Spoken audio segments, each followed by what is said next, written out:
Muito bem, voltamos então para o bloco de número 5. Estamos falando sobre contratos de planos de saúde. Estamos sempre na aula de número 1. Muito bem.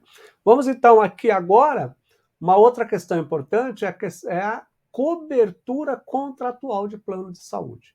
Isso é importantíssimo. Todas as vezes que chegar uma demanda, eu preciso saber, né, porque eu tenho a cobertura assistencial à saúde, que é a cobertura de tratamento e também a cobertura de medicamento, e tem a cobertura geográfica, né? Aquele contrato tem uma cobertura, por exemplo, municipal, tem uma cobertura estadual, tem uma cobertura nacional, isso tudo tem que saber. Porque, às vezes, o cliente tem uma cobertura nacional e vai viajar para um outro estado, tem um problema de saúde e precisa ser internado. Aí vem lá o plano de saúde, a operadora, e diz assim, não, a cobertura não cobrimos fora da cobertura geográfica. E aí você vai ver no contrato, a cobertura dele não é uma cobertura municipal nem estadual, é uma cobertura nacional. Então, por isso, repito aqui com você, você precisa ler o contrato. Não é, aliás, eu sempre digo o seguinte para os meus alunos, não é uma discussão no grupo do WhatsApp que vai resolver o problema do seu cliente. O que vai resolver o problema do seu cliente, muitas vezes, é olhando o contrato. Então, ô professor, mas não dá para propor ação? Não. Imagine você, o seu cliente fez uma cobertura municipal, por exemplo. E aí ele foi viajar para um outro estado e ali teve um mal súbito, teve um infarto, precisou ser internado. A operadora disse, olha, que você vai pagar, que você não tem cobertura. Como eu não tenho cobertura? Não, aí entra com a ação judicial. A operadora junta o contrato e diz, a cobertura dele é estadual, ou a cobertura dele é municipal. Às vezes até do município para o outro não tem cobertura, porque o seu cliente escolhe a cobertura que ele quer em razão do quê? Em razão do preço. Professor, enquanto a questão da cobertura assistencial à saúde. Aí é uma outra situação jurídica em que a cláusula pode estar em dissonância com a Lei 9656 de 98, com o próprio Código de Defesa do Consumidor. Então vamos entender quando a gente fala dessa cobertura, né, contratual do plano de saúde. Primeiro, no primeiro momento, o que é essa cobertura assistencial? O que é essa cobertura assistencial? A cobertura assistencial diz respeito ao tratamento, vou colocar aqui, ao tratamento barra medicamento, né? Ao tratamento barra medicamento, que está no contrato da cobertura assistencial, diz respeito à assistência à saúde, ou seja, a esse tratamento ou esse medicamento, que está ali no contrato. Aí é que tem o grande problema de você saber se essa cobertura assistencial à saúde está de acordo com a regra do Código de Defesa do Consumidor e até mesmo de acordo com as resoluções da Agência Nacional de Saúde Suplementar. Eu vou fazer referência quando a gente estiver falando sobre tratamento e medicamento, eu vou falar sobre as normas técnicas, vou falar sobre o CONITEC, né, para vocês poderem entender como que funciona isso. Muito bem. Então, seguindo aqui, existem dois tipos de cobertura. Primeiro, nós vamos estudar, né, aqui o integral do plano referência, que está lá no artigo 10 da Lei 9656 de 98. Professor, o que é o plano referência? Então, vamos colocar aqui, plano referência. Presta bem atenção, anota isso aí no seu caderno. Plano referência. Cobertura assistencial à saúde, cobertura, eu vou colocar aqui, cobertura mínima assistencial à saúde oferecida pelo pela operadora. Tá? Plano referência, a cobertura mínima assistencial à saúde oferecida pela operadora. Presta bem atenção no que eu vou falar aqui para você.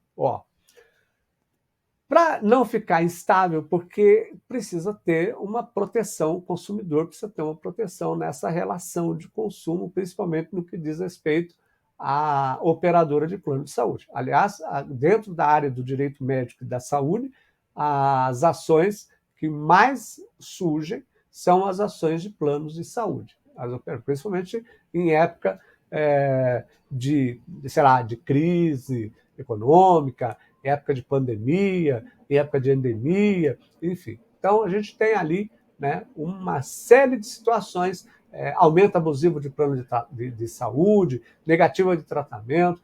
Então, o que acontece? A Lei 9656 de 98, lá no artigo 10, a gente vai estudar o artigo 10, ela vai fazer menção ao plano de referência. Plano de referência. O que é esse plano de referência? Esse plano de referência é essa cobertura mínima. Para dar o quê? Dar uma segurança ao consumidor. Por que para dar uma segurança ao consumidor? Por uma questão muito óbvia. Toda operadora de plano de saúde tem que ter uma cobertura mínima. Uma cobertura mínima. Certo? O que for a mais, o que for cobertura a mais, não tem problema nenhum. Mas essa cobertura é mínima. Presta bem atenção. O Superior Tribunal de Justiça ainda não debateu essa questão do plano referência. O que ele debateu? Ele debateu o rol da ANS. Nós vamos falar do rol da Agência Nacional de Saúde Suplementar. O STJ entendeu que o rol da ANS era um rol taxativo. Ok?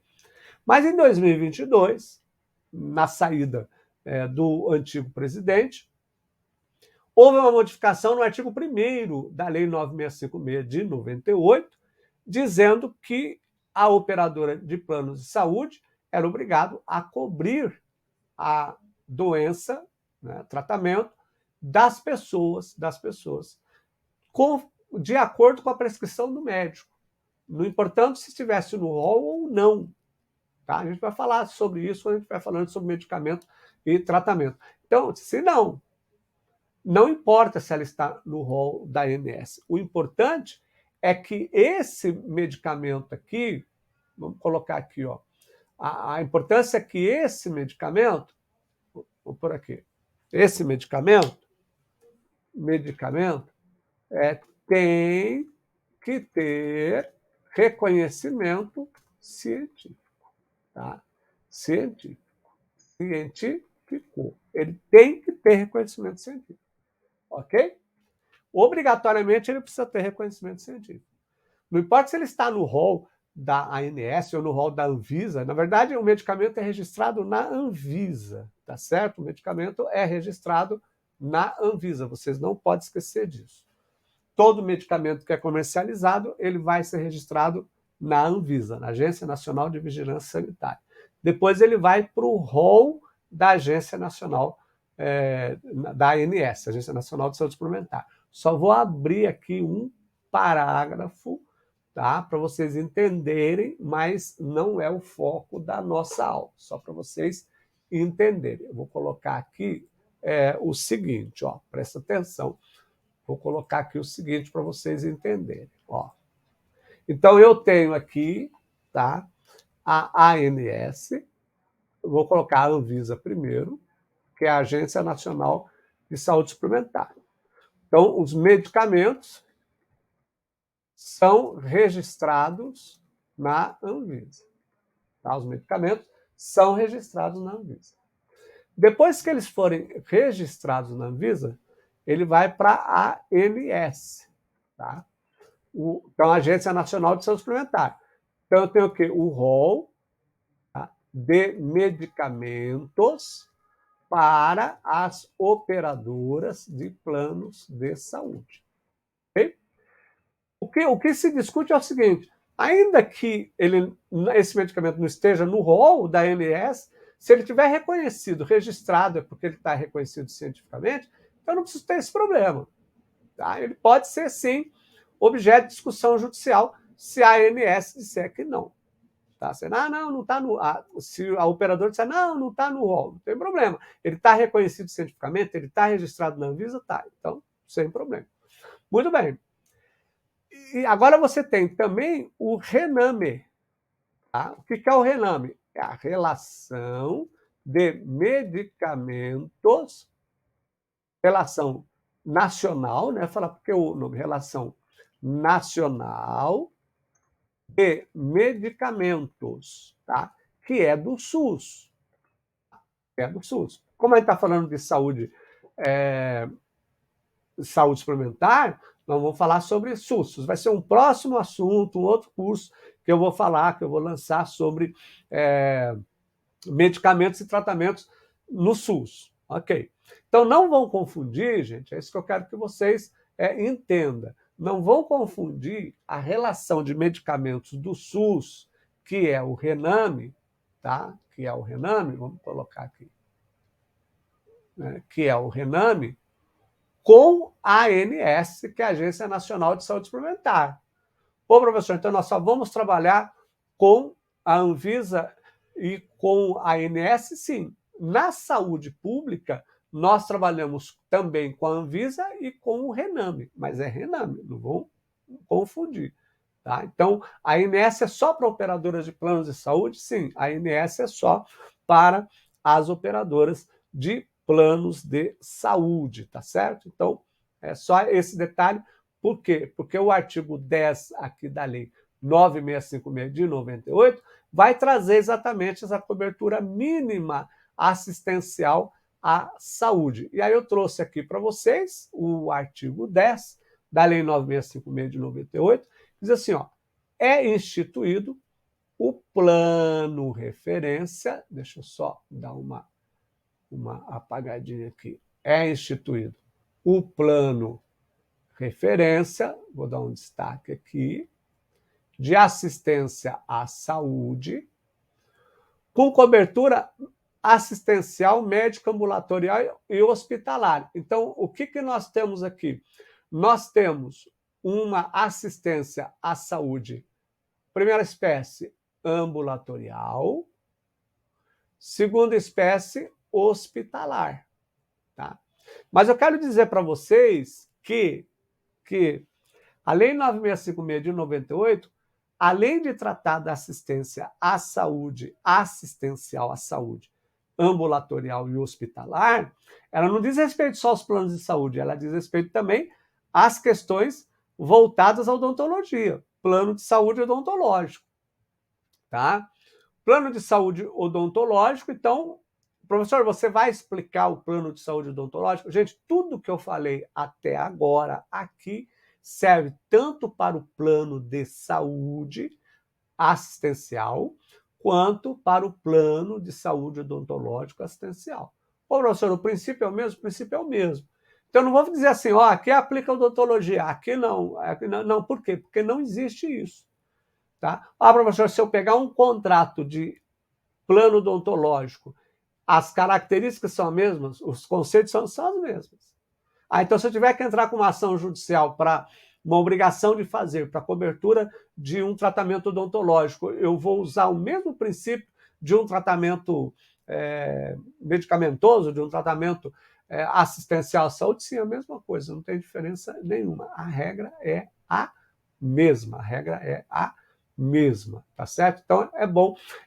E além da questão ambulatorial e hospitalar, então eu tenho a cobertura ambulatorial, hospitalar, a cobertura obstétrica e a cobertura odontológica. E aqui nós temos, então, tá? Ele faz referência da ambulatorial hospitalar, compreendendo, ó, os partos e tratamentos realizados exclusivamente no Brasil, então a operadora só é obrigada a realizar tratamentos no Brasil, com padrão de enfermaria, certo? Centro de terapia intensiva ou similar, então aí entra a UTI, quando necessárias para internação hospitalar de doenças listadas na Classificação Estatística Internacional de Doenças, que é o CID, e problemas relacionados com a Organização Mundial da Saúde, respeitadas as exigências mínimas estabelecidas no artigo 12 desta lei. O artigo 12 são tratamentos oncológicos, exceto, aí ele vai trazer as exceções. Então, vamos fazer o seguinte, vamos para o próximo bloco, e aí a gente trabalha o artigo 10, que ele é extremamente importante para as ações judiciais de negativa de tratamento e também de medicamento. Aí, quando a gente estiver falando da prática, estiver ensinando, quando estiver construindo a petição inicial, aí você vai entender que é extremamente importante, ok? Vamos, então, para o nosso próximo bloco. Vamos lá.